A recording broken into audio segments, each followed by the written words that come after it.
Hi guys, I'm just gonna eat. Ang dahilan natapos po yung congested na regulatory request fee adjustment last month. Gayon din po mas mataas yung transmission charge at yung income tariff allowance. Yung mataas na siyempre, That's an 8. mahahatak lalo ang mataas The soup is like a sa aircon at 6. Good Good though. Linggo pag hindi taginit. I don't drink coffee. I don't drink Coke. Any soft drinks, I don't drink that. I drink water. So talagang papalo yung consumption ng mga household. Kasama sa tipid hack ni Nora ang pagsabay-sabay para maibsan ulit yan sa magbukas ng electric fan o aircon. Minsan, 10 pa lang, dito ka na sa labas. Hindi kayo nagbubukas ng electric fan o aircon. Nag-aircon kami, baka hindi ng doble, play pa, di ba? Sa pag-aaral ng Meralco, nasa Very good, guys. 40% ang nadadagdag sa konsumo ng kanilang mga customer dahil sa mga appliance na pampalamig. Kung hindi maiwasan gumamit ng aircon, siguraduhin malinis lagi ang filter at ilagay lang sa 25 ang thermostat para hindi hirap ang makina. Sa ref naman, iwasan tripping kung masarap at punuin lang ang ref ng hanggang 67% ng espasyo nito.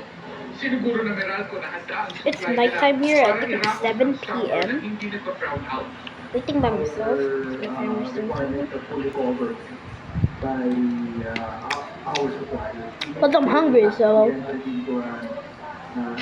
See? Have you guys eaten? If you guys live in the Philippines, live like. I live in the Philippines, so. Mark Salazar, nakatutok 24 oras. Sugatan ng pitong pasahero sa MRT Tax Avenue Station. Yun ay matapos biglang tumausnos pababa ang paakyat na escalator doon. Nakatutok si Joseph Moro. Sabado ng umaga habang pumunong pasahero, biglang dumuusos pababa ang escalator na ito na paakyat sana sa MRT Tax Avenue Station.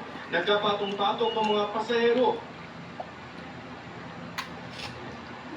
Naputol na pala ang pangunahing kadena na nagpapaandar ng escalator. Sa isang larawan namang bigay ng source, kitang napuruan ang bukong-bukong ng isang babae. Ayon sa Department of Transportation, Look sa at that. buong sugatan Oh, it sa almost finished pagpalyan my ng rice. escalator. Sinagot ng MRT ang agad na pagpapagamot sa Watching kanila sa ospital. news, I guess. Hanggang kaninang This tanghali, is so kinukumpuni pa rin ang nasirang escalator. Yung mga bumababa dito ay sa halip na mag-escalator ay naghahagdanan na lamang. Mabuti kung medyo malakas ka pa at medyo bata, pero para dun sa ilan natin mga kababayan na medyo may edad na, medyo mahirap sa kanilang pagkakilat sa hagdanan. In the Philippines, this is called stop stop. I don't know what does it mean, but it is called stop stop.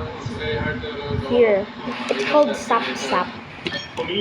So, that was called Malunggay or Greenways. Ang maintenance provider ng MRT na Sumitomo Corporation of Japan na tatapusin ang repair ngayong araw. It's yummy. Transportation Secretary Vince Dizon ng MRT at ang Sumitomo dahil 3 araw nang sira ang escalator. I bought this from the cafeteria in my school. They're called chicken fillet. Within 48 hours, gumagana na ulit ang mga kahit ang elevator, Chicken fillet in the Philippines, while in other countries they call it chicken breast, I guess. Or are they also? That's not a motorcycle, right? Na maaari na nangyayon ang tulong na tumawag sa hotline na nasa inyong screen. Para sa GMA Community News, Joseph Moro, nakatutok 24 oras. Ayon sa reporter ng Transportation, So yummy. naayos na ang nasirang escalator sa MRT Tax Station. Muling binuksan at fully operational na rin ito mula pa kanina pasado alas 5 ng hapon. Tiniyak din ng DOCR na sasagutin lahat ng gastos sa pagpapagamot ng mga naapektuhang pasahero.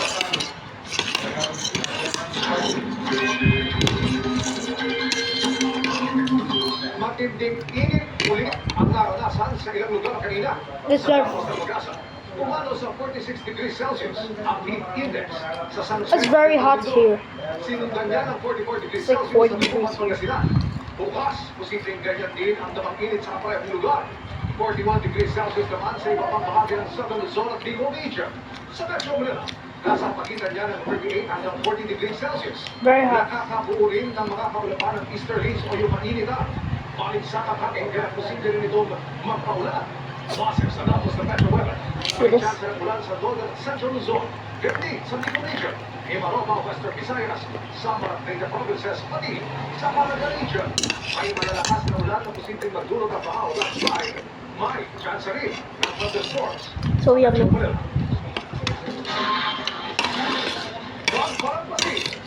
Isang aspiring content creator. Nagtamo ng malubang sugat sa katawan tapos sila ba ang sarili para Hindi ko alam. sa magbabalik ka ng 24 oras. Yeah, we speak Filipino. Ang dami na natin pagsubok. Andiyan pa ang mga aray na tumatagos na naman. Bakit tumatagos na aray?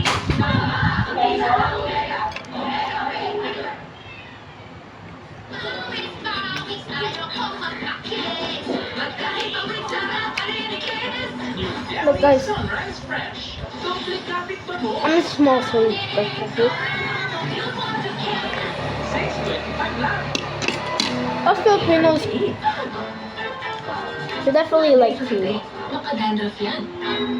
But who's gonna complain with our rice? Up to 100% The rice, dandruff-free every with day. rice, Head and shoulders. it makes your food so good. Nasaksihan ko na ang tunay na malasakit ni FPJ sa ating mga kababayan. Nakakataba ng puso na ipagpatuloy ng FPJ Never in the video guys ang pagbibigay Tagalog pag-asa, tulong in one of my at kalinga videos. na pangarap ni FPJ para Never. sa mga mamamayan. Ito ang pamana ni Never. FPJ para sa mas maliwanag na kinabukasan ng bawat Pilipino. Pag may tumutulong, laging may pag-asa. Yan ang FPJ Panay Bayanihan Markets. Maybe next time. Pinakamasarap na try ng pamilya. Ang aming Ah. biggest, crispiest, Ah, stop. juiciest, Philippines' best tasting chicken. Hindi mo nakalimutan dahil sa try non-stop ubos. Mag-12 Forte. Relief sa non-stop ubos. Akin ang lalamunan. At sa kakaupo. 12 Forte. Yung binabyan. Bye guys. Ito ang